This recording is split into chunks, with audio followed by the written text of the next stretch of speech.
The Great Hall of the Galactic Council was silent for the first time in 300 years. Representatives from dozens of star systems sat in their floating seats, watching as Ambassador Cathara of the Zilani Federation walked slowly to the center of the chamber. Her tall, graceful form moved with the weight of defeat, and her large blue eyes held tears that sparkled like diamonds in the soft light. The Zilani had ruled the outer rim of the galaxy for over 3,000 years. Their cities were made of pure crystal that caught starlight and turned it into beautiful rainbows. Their technology was so advanced that they could bend energy itself to their will. Other species looked up to them as protectors and teachers. But now, their homeworld was burning. Cathara stopped at the speaking platform and raised her 4 arms in the traditional gesture of respect. When she spoke, her voice carried the pain of an entire civilization. Fellow beings of the Council, she began, her words translated into dozens of languages by the universal communicators. I come before you not as a proud leader, but as a survivor begging for help. The Vract Horde has destroyed everything we built. Our fleets are gone, our colonies are empty. Our people are dying. The representatives shifted uncomfortably in their seats. The Altarians, with their 4 arms and silver skin, whispered among themselves. The ethereals, beings made of pure gas trapped in special suits, flickered nervously. Even the mighty draconians, who looked like huge reptiles with wings, remained quiet. The Vract were a name that brought fear to every corner of the galaxy. They were insects, but insects the size of starships. They reproduced quickly and consumed everything in their path. Entire worlds had been stripped clean, their populations turned into food for the ever-growing horde. What made them truly terrifying was their hive mind. They thought as one, acted as one, and felt no fear or mercy. We have fought for 6 months, Cathara continued, her voice breaking. We used every weapon in our arsenal. We called upon our oldest Elis. We even tried to negotiate with them. Nothing worked. They do not want territory or resources. They want to consume everything that lives. The draconian General Fax, a massive creature with scales that gleamed like armor, leaned forward. What would you have us do, Zilani? The Vract H have numbers beyond counting. They reproduce faster than we can kill them. Even our combined fleets would not be enough. The Altarian defense fleet is already stretched thin, protecting our trade. Roots, added Commander Zex, his metallic voice echoing through the chamber. We cannot spare ships for a battle we cannot win. One by one, the representatives of the great civilizations offered their excuses. The Centauri were too busy with their trade negotiations. The hegemony was dealing with civil war. The Federation of Rings had their own problems with pirate attacks. Each excuse was logical, reasonable, and heartbreaking. Cathara felt hope dying in her chest. These were the most powerful beings in the galaxy, and they were all afraid. If they would not help, then her people were truly doomed. It was then that a small voice spoke from the back of the chamber. What about the humans? The question came from Commander Vex of the Centauri Trade Union. He was a short, furry creature with large ears and kind eyes. He was known more for his skill with numbers than with weapons, which made his suggestion even more surprising. The humans? Cathara repeated, her voice filled with confusion. But they are barely a spacefaring species. They only achieved faster-than-light travel 50 years ago. They have no great fleets, no advanced weapons, no vast empires. That is true, Vex agreed, his tail twitching nervously. But there are stories about them. Tales from the frontier worlds where human traders and mercenaries sometimes work. They say humans are different from us. They say humans do not know how to give up. General Fax snorted, a sound like steam escaping from a broken pipe. Primitive mammals with chemical weapons and metal ships? The Vract H would eat them for breakfast. They probably taste like the small creatures on their homeworld. But Vex was not discouraged. I have met humans, he said. They are strange beings. They fight each other constantly on their homeworld, but they also protect each other fiercely. They have something the rest of us have lost. What is that? Asked Commander Zex. They are unpredictable, Vex replied. We think logically. We follow patterns, we do what makes sense. But humans do things that should not work, and somehow they succeed. They are chaos wrapped in flesh. The chamber fell silent again. The idea was almost insulting. The greatest civilizations in the galaxy were afraid to face the Vraxth, and this little traitor was suggesting they ask for help from a species that had not even invented energy weapons yet. But Kithara was desperate. Her people were dying while the council debated. If the mighty Draconians would not help, if the advanced Altarians turned away, perhaps these strange humans might at least buy time for evacuation. How would we contact them? She asked. They have an embassy on the neutral station at Kepler 442, Vex replied. It is small, only 3 humans, but they speak for their entire species. They call themselves the United Earth Defense Command. The name sounded primitive to everyone in the chamber. Most species had grand titles for their governments. The Eternal Empire, the Infinite Federation, the Cosmic Hegemony. But United Earth Defense Command sounded like something a child might name their toy soldiers. Very well, Kithara said, her voice heavy with resignation. I will send a message to these humans. Perhaps they will have the courage that others lack. General Thax shook his massive head. You are sending lambs to face wolves, Zelani. The humans will die, and you will have their blood on your hands.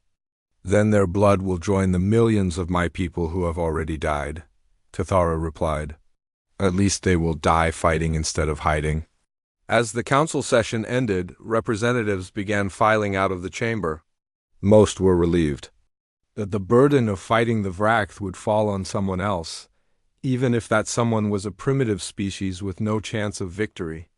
A few felt guilty about abandoning the Zelani, but not guilty enough to risk their own people. Commander. Vex remained behind as the chamber emptied.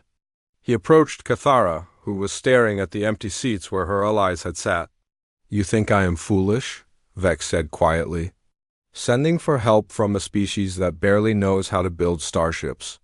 Kithara looked down at the small trader. I think you are the only one who offered any hope at all. Whether that hope is real or not, it is better than despair. The humans have a saying, Vex told her. They say that desperate times call for desperate measures. Perhaps it is time for desperate measures. As Kithara left the chamber to send her message to Earth, she wondered what kind of beings these humans truly were. The galaxy's greatest. Civilizations had abandoned her people to their fate. Would these primitive mammals show more courage than the most advanced species in known space? She would soon find out. The message would travel through hyperspace, crossing the vast distance. Between the Zelani homeworld and the small blue planet called Earth, there, beings who had never heard of the Vraxth would learn that somewhere in the darkness between the stars, innocents were dying and heroes were needed. The question was not whether the humans would answer the call. The question was what kind of answer they would give. The message from the Galactic Council reached Earth on a Tuesday morning when most of the planet was still asleep. It traveled through the hyperspace communication network, a gift from the Centauri Trade Union that had revolutionized human contact with the galaxy. The signal was picked up by the massive array of dishes hidden in the mountains of Colorado, where the United Earth Defense Command had built its headquarters. Director Helen Burke was reviewing supply reports when Lieutenant Jake Morrison burst through her office door without knocking. His face was pale and his hands were shaking as he held a datapad. Ma'am, you need to see this right now, Jake said, his voice tight with excitement and fear. We just received a priority message from something called the Galactic Council. It's a request for military assistance. Helen looked up from her holographic displays. She was 55 years old and had spent most of her life in the military. She had gray hair that she kept short and practical and brown eyes that missed nothing. She had worked her way up from a field agent to become the most powerful person in Earth's defense network. When aliens first made contact with humanity, she had been there. When the first trade agreements were signed, she had negotiated them. When Earth needed to be protected from the dangers of the galaxy, she had built the systems that kept them safe. Put it on the main screen, she ordered. The message began with Ambassador Cathara's image filling the wall. The alien was beautiful in a strange way, with her tall form and flowing robes that seemed to be made of liquid starlight. But her large blue eyes were filled with tears, and her voice carried the weight of tragedy. As the message played, Helen felt her blood turn cold. The Zilani were one of the most advanced species in the galaxy, far beyond anything humans had achieved. Their technology was like magic compared to Earth's weapons. Their fleets were massive and powerful. If something could destroy them so completely, what hope did humanity have? Analysis, Helen said to Jake when the message ended. Jake consulted his datapad. The Zilani are offering us access to their technology databases, star charts of the Outer Rim, and exclusive trading rights in their territory. In exchange, they want us to help them fight something called the Vract Horde. What do we know about this Vract? Helen asked. Very little, Jake admitted. Our files mention them as a species that attacks without warning and shows no mercy. They're described as insects, but the size of starships. They reproduce quickly and consume everything in their path. Helen stood up and walked to the window that looked out over the training complex. Below, she could see soldiers running through combat exercises. These were Earth's finest warriors, trained to fight enemies they had never imagined. They were good, but they were still human. They still needed air to breathe, food to eat, and sleep to rest. How could they fight creatures that sounded like something from a nightmare? Get me Admiral Frank Collins and General Lisa Park, she told Jake, and contact the Special Operations Division. Tell them we need to talk to Morgan. 2 hours later, 3 of the most dangerous people on Earth sat around a table in the most secure room in the building. Admiral Collins was a tall man with silver hair and eyes like winter ice.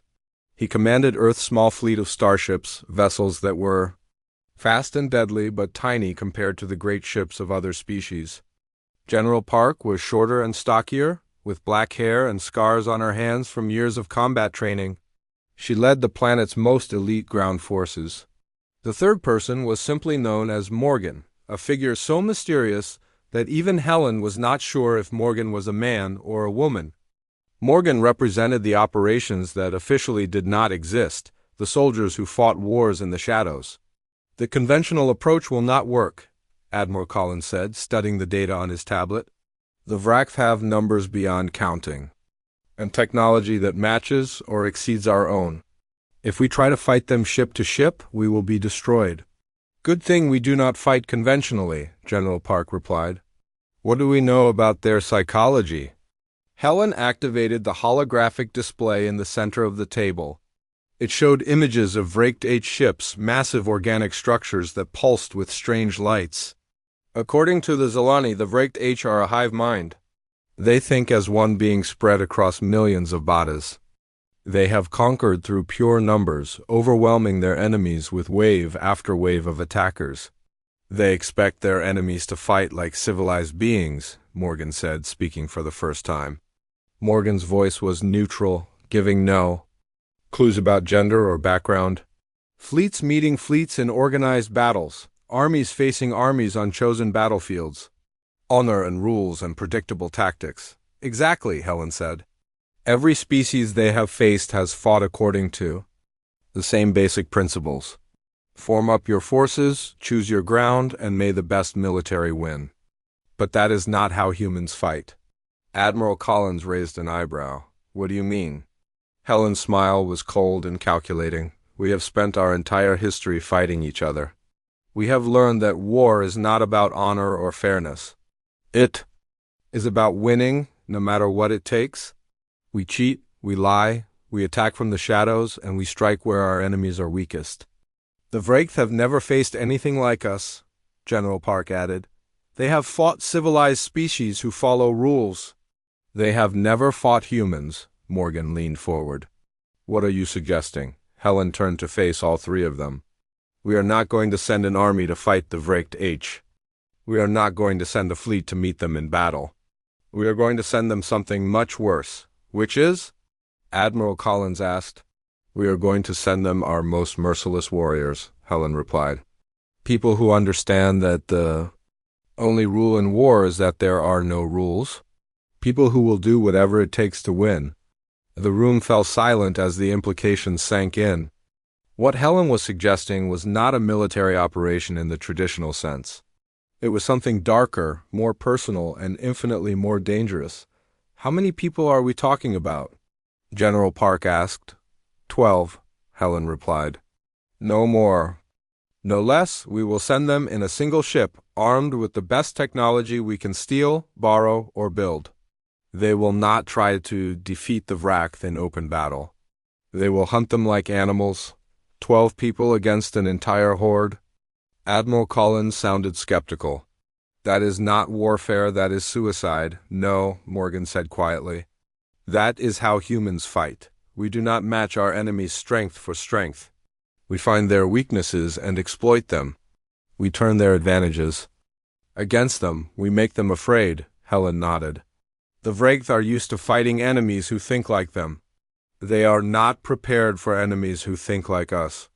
They expect logic, honor, and predictable tactics. We will give them chaos, fear, and the impossible. Who did you have in mind? General Park asked. Helen began calling up files on the holographic display. Captain Roy Martinez led the operation that ended the Mars Rebellion. His methods were so effective that the insurgents surrendered rather than face him again. Commander, Kate Thompson spent 5 years hunting pirates in the asteroid belt. She knows how to kill efficiently in the vacuum of space. More files appeared. Alex Chun is our best intelligence operative. He can infiltrate any organization given enough time. Maria Santos is an explosives expert whose creativity with destructive devices has become legendary. Dr. Peter Kane is a xenobiologist who has studied every alien species we have encountered. And the others? Morgan asked. We will select them based on their skills and their willingness to do what is necessary, Helen replied. These will not be soldiers following orders. These will be hunters pursuing prey. Admiral Collins looked troubled. The Galactic Council will not approve of our methods. They expect civilized warfare. The Galactic Council abandoned the Zelani to their fate, Helen said. They had their chance to fight a civilized war. Now they will see what an uncivilized war looks like. The meeting continued for another hour as they discussed logistics, equipment, and strategies. By the end, they had the outline of a plan that would have horrified any civilized species in the galaxy.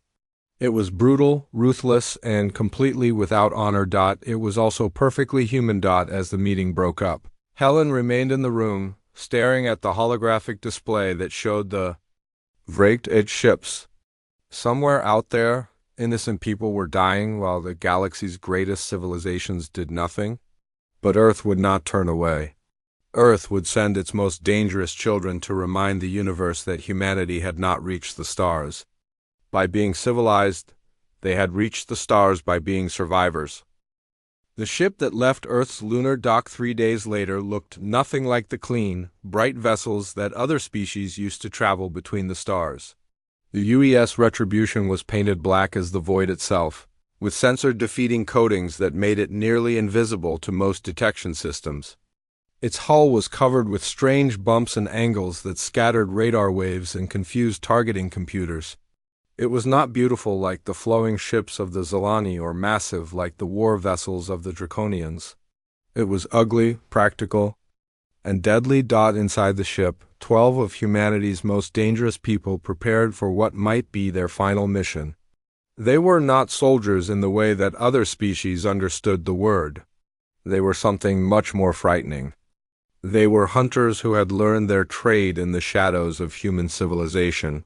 Where the rules of war were suggestions and survival was the only victory that mattered. Captain Roy Martinez sat in the command chair, reviewing the files that Earth's intelligence services had gathered on the Vract. He was a man of average height with dark hair and brown eyes that seemed to see everything. His hands were steady as he worked, but there were scars on his knuckles from years of close combat.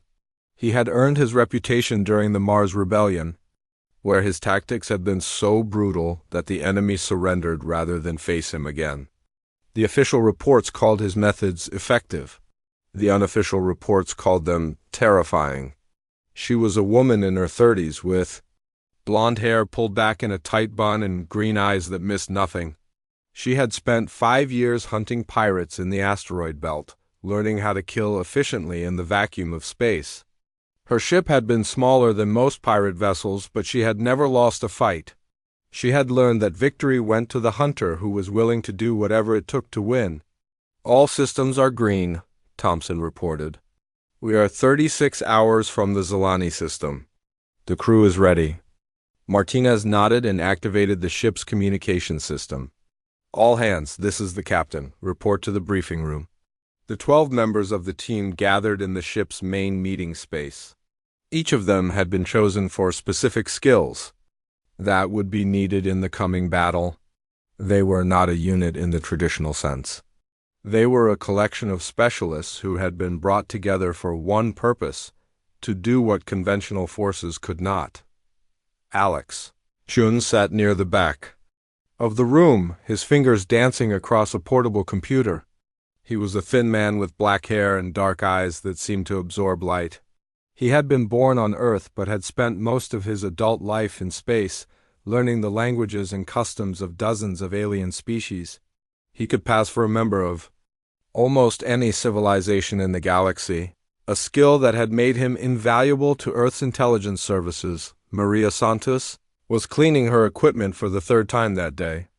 She was a short woman with brown hair and hands that never seemed to stop moving. She had grown up in the slums of old Mexico City, where she had learned to make explosives from household chemicals. The military had refined her skills, but they had never tamed her creativity. She could turn almost anything into a weapon, and she took pride in finding new ways to destroy things. Dr. Peter Kane sat alone, reading reports on Vrax biology. He was a tall man with gray hair and blue eyes that seemed to see through everything they looked at. He had spent the last decade studying every alien species that humanity had encountered, but his interest was not academic. He wanted to know how they lived so he could learn how to kill them. His complete lack of moral constraints when it came to protecting humanity made him both valuable and dangerous. The rest of the team was equally specialized. Jimmy Watson was a communications expert who could hack into any system. Lucy Adams was a medic who could keep someone alive under the worst conditions. Danny Phillips was a pilot who could fly anything with engines. Each of them had been chosen not just for their skills, but for their willingness to do whatever the mission required. "Listen up," Martinez began. "We are not here to fight fair. We are not here to follow the rules of civilized warfare. We are here to win, no matter what it takes." He activated a holographic display that showed the Vraked H fleet movements. The enemy has been fighting the same way for thousands of years. They overwhelm their opponents with numbers and superior technology. They expect their enemies to meet them in open battle, fleet against fleet, army against army. But we are not going to do that, Thompson added. We are going to hunt them like the animals they are. Martinez pointed to the display. Our first target is a supply convoy heading toward the Zelani homeworld. Intelligence says it consists of 12 ships carrying food, weapons, and replacement troops. A conventional attack would try to break through their escorts and hit the supply ships directly. But we are not conventional, said Alex Chun, looking up from his computer. What do you have in mind? Martinez smiled, and it was not a pleasant expression. We are going to make them come to us. Over the next hour, Martinez outlined a plan that would have horrified any civilized military officer. It relied on deception, treachery, and the willingness to fight without honor. It was the kind of plan that only humans would conceive because only humans had spent their entire history learning how to win wars. Against impossible odds, the convoy was traveling through a region of space known as the Void, where there were no stars for light years in any direction.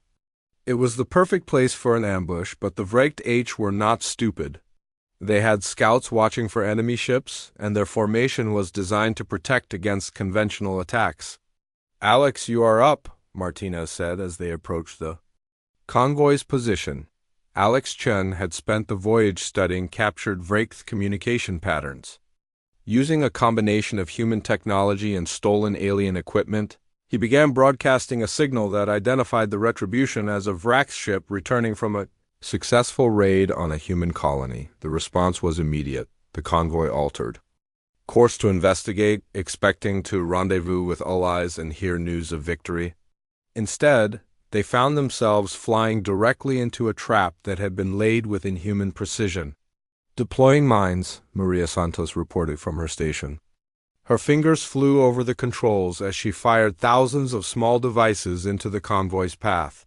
Each mine was no bigger than a marble, but they were traveling at nearly the speed of light. When they struck the organic hulls of the Vraked H ships, they would release their energy in a burst of destruction that would be visible from 3 star systems away. Impact in 10 seconds, Thompson announced. The explosion was beautiful and terrible. The lead ships of the convoy disappeared in balls of fire that lit up the darkness like new stars. The escort vessels tried to change course, but they were too close to avoid the chain reaction. Within minutes, the entire convoy was destroyed. Target eliminated, Martinez reported. No survivors. Dr. Kane studied the sensor readings with professional interest. Fascinating. The Vrax ships appear to be partially biological.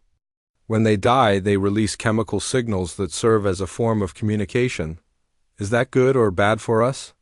Thompson asked. Kane smiled, and his expression would have terrified most civilized beings. Extremely good. Those chemical signals will draw more Vrax to investigate. We can use their biology against them. Set course for the next target, Martinez ordered. We have a war to win. As the Retribution disappeared into the darkness, the wreckage of the convoy continued to burn.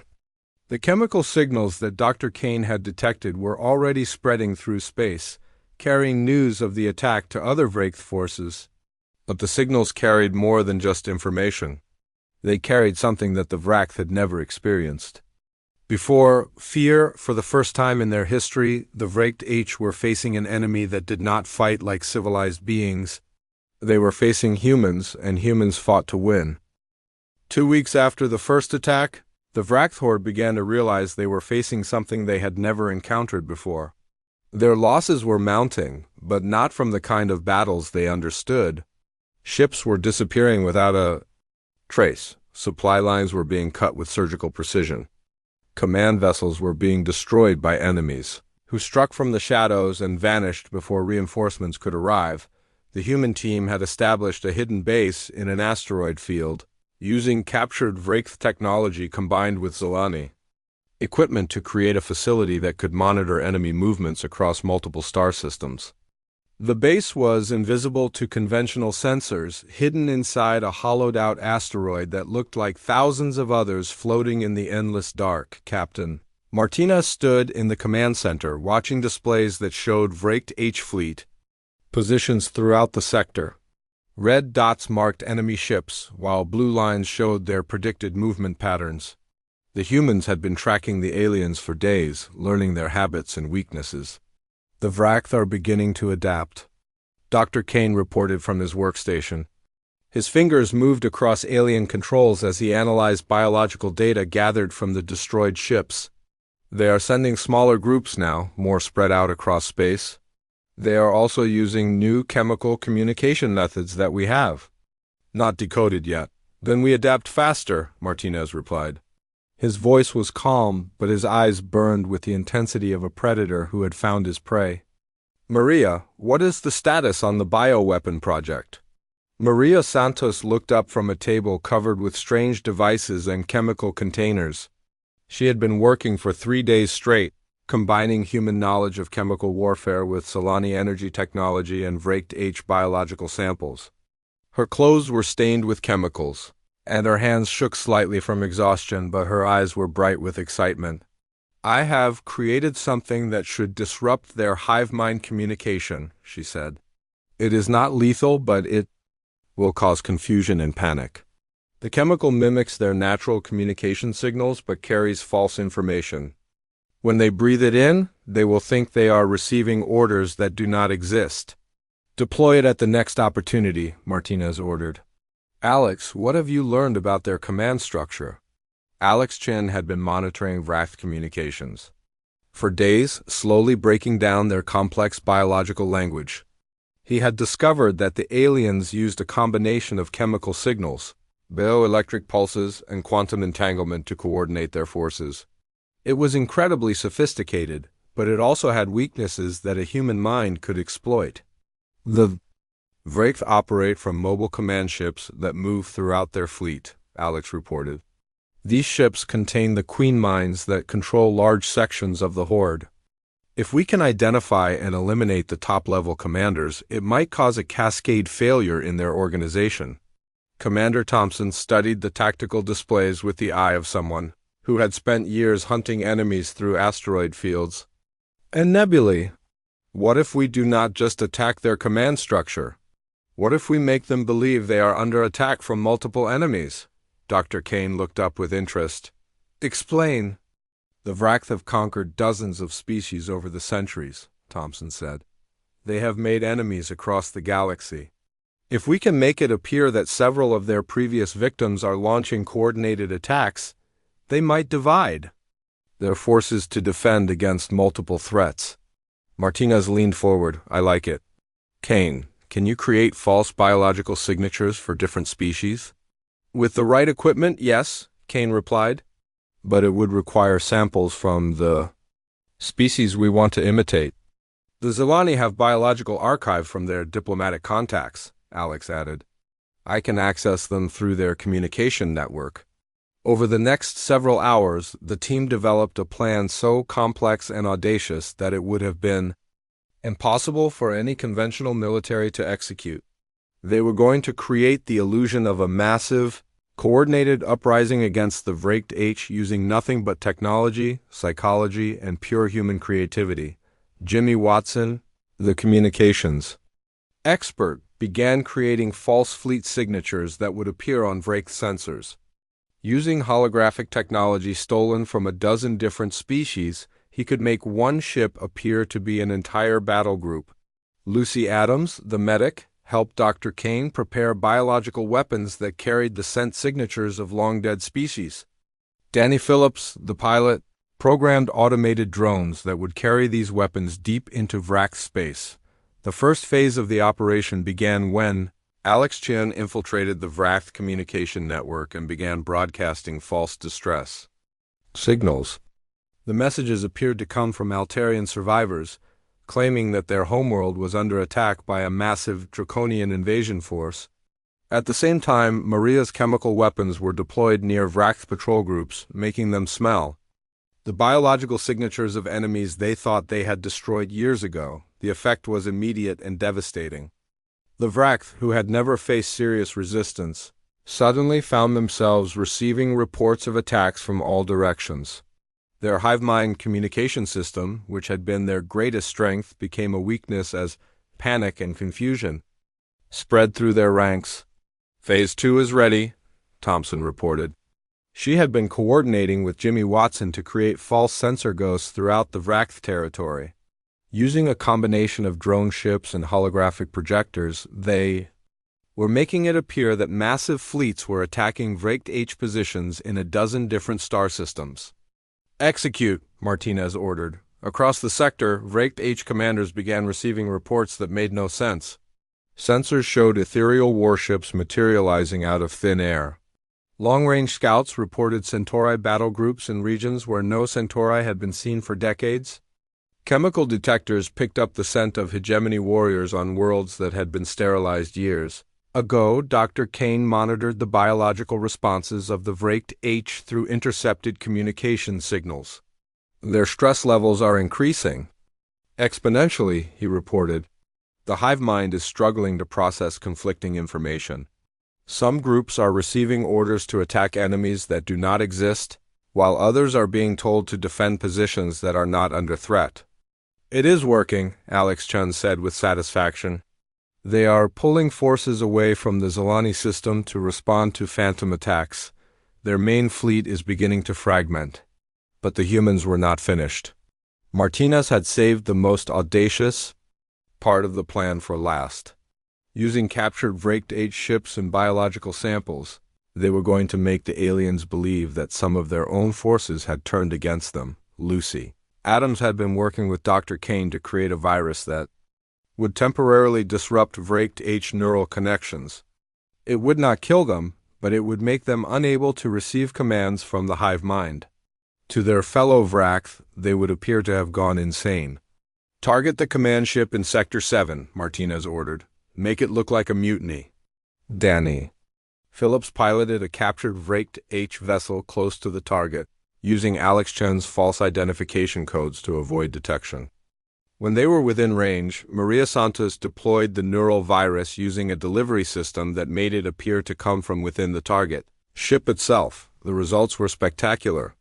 The infected Vrakth began attacking their own command structure, their movements erratic and unpredictable.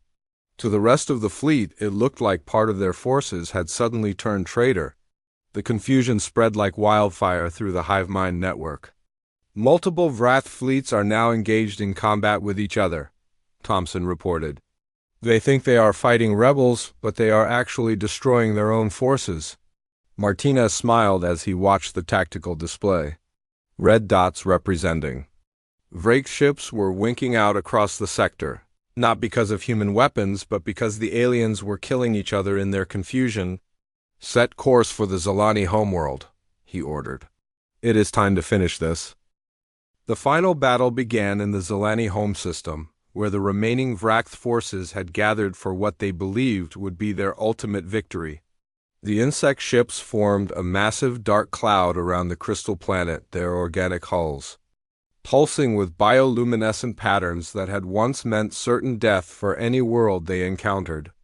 But today, they would face an enemy unlike any they had ever known. Captain Martinez stood on the bridge of the UES Retribution as it emerged from hyperspace at the edge of the system. Through the view screen, he could see the Zalani homeworld. Burning, parts of the crystal cities that had stood for thousands of years were now nothing but melted slag. Millions of innocent beings had died while the galaxy's greatest civilizations turned away and did nothing. "Sensor sweep complete," Commander Thompson reported. "We count over 800 Vraked H vessels in system. They have positioned themselves in a defensive formation around the planet. They are expecting a conventional attack," Dr. Kane observed from his station. "Fleet against fleet, with honor and predictable tactics." Martinez smiled coldly. "Then let us give them something completely different." "Maria, are the biocharges ready?" Maria Santos checked her equipment one final time. Over the past weeks, she had created weapons that would have been considered war crimes by any civilized species. Chemical agents that disrupted neural pathways, biological viruses that caused hallucinations, and explosive devices that used the Vrakth's own biology against them. Each weapon was designed not just to kill, but to spread fear and confusion through the hive mind network. "All charges are loaded and ready for deployment," Maria reported. "The delivery drones are programmed to target the largest concentration of enemy ships." "Alex, status on communication jamming?" Martinez asked. Alex Chen had spent days preparing for this moment. He had mapped the Vrakth communication network, identified the key relay points, and prepared a virus that would corrupt their biological signals. When activated, it would turn their greatest strength into their greatest weakness. "Ready to deploy on your command," Alex replied. "The virus will spread through their network in approximately 12 minutes. After that, they will be unable to coordinate their forces effectively." Martinez activated the ship's communication system. "All stations, this is the captain. We are about to engage an enemy that has terrorized the galaxy for centuries. They expect us to fight like civilized beings. They expect honor, courage, and fair play. Instead, we are going to show them what humans do to bullies who hurt innocent people." The attack began with deception. Using the false identification codes they had perfected over the past weeks, the Retribution approached the Vrakth formation while appearing to be one of their own ships. The aliens, still confused by the psychological warfare campaign, allowed them to get dangerously close before realizing their mistake. "Deploy biocharges now," Martinez ordered. Maria's weapons spread out through the enemy formation like seeds on the wind. Each charge was programmed to seek out specific biological signatures, homing in on the command ships that controlled large sections of the hive mind. When they detonated, they released clouds of chemical agents that caused immediate panic and confusion among the Wraith crews. "Jamming virus is active," Alex reported. "Their communication network is beginning to break down." On the tactical display, the organized formation of Wraith ships began to dissolve into chaos. Without their hive mind coordination, the individual vessels started making random decisions. Some tried to attack targets that no longer existed. Others began firing on their own allies. The precision that had made them so dangerous was rapidly falling apart. "Thompson, prepare for the final assault," Martinez commanded. Commander Thompson had been waiting for this moment. She activated the ship's weapon systems, which had been modified with technology stolen from a dozen different species. Zilani. Energy cannons combined with human missile systems and Altarian shield generators. The Retribution had become a weapon unlike anything the galaxy had ever seen. "Targeting the Queen ship," Thompson announced. Dr. Kane monitored the biological readings from the enemy fleet. "The Queen ship is attempting to retreat. Without it, the hive mind will collapse completely." "Not today," Martinez said grimly. "Danny, take us in." Danny Phillips pushed the ship's engines to their limits as he guided the Retribution through the chaotic battle. Wraith ships fired wildly in all directions, their weapons hitting friend and foe alike. The human ship moved through the confusion. Like a shark through a school of fish, its black hull nearly invisible against the darkness of space, the Queen ship was massive, easily 10 times the size of the Retribution. Its organic hull was covered with defensive weapons and protected by layers of biomechanical armor. Under normal circumstances, it would have been an impossible target for a single small ship, but these were not normal circumstances. "Lucy, are the medical supplies ready?" Martinez asked. Lucy Adams looked confused. "Medical supplies?" "Sir, we are going into battle. Not for us," Martinez replied. "For the Zilani survivors on the planet below. When this is over, they are going to need help." It was a statement of absolute confidence that startled everyone on the bridge. Martinez was not hoping to win this battle. He was certain of it. "Firing all weapons," Thompson announced. The attack on the Queen ship was devastating. Zilani energy beams sliced through its biomechanical armor while human missiles exploded deep within its organic hull. But the killing blow came from Maria's most creative weapon, a device that turned the ship's own biology against it. The explosion was visible from 3 star systems away. The Queen ship, the heart of the Wrath collective consciousness, was destroyed in a blast that sent shockwaves through space itself. Without the central mind to guide them, the remaining Wrath forces suddenly found themselves alone and afraid for the first time in their species' history. "Broadcast the surrender terms," Martinez ordered. Alex Chun transmitted a message in the Wraith's own biological language. The terms were simple: surrender immediately or face complete annihilation. For a species that had never known defeat, the choice was impossible to comprehend.